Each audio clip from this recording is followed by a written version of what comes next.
qardaşı tanıyır əl tərə fəryad.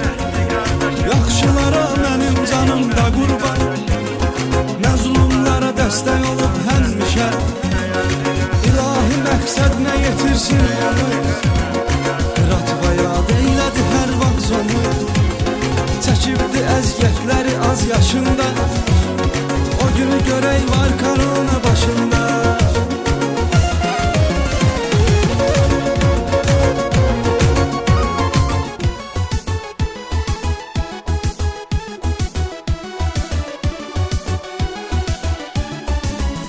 Yaxşı dostları var gərəksən, dar günündə onlar üçün köməksən.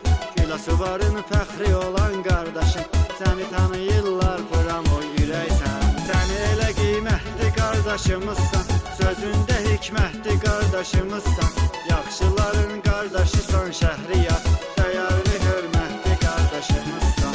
Dəyərli hörmətli qardaşımızsan.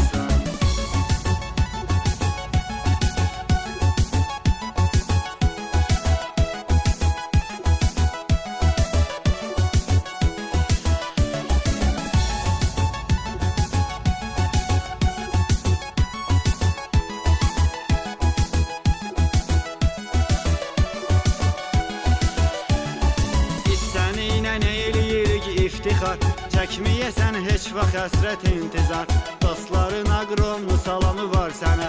Sənin yaxşıları ilə sil yazın var. Səni elə qiymətli qardaşımızsan, sözündə hikmətli qardaşımızsan.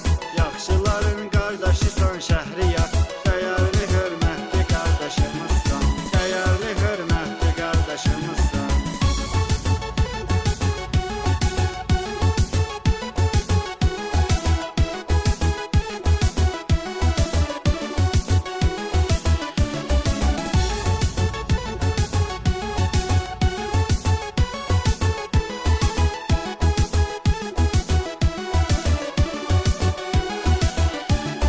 Elmətdində yaxın sirdaşımızdır, dostumuzdur, həm də göz qaşımızdır.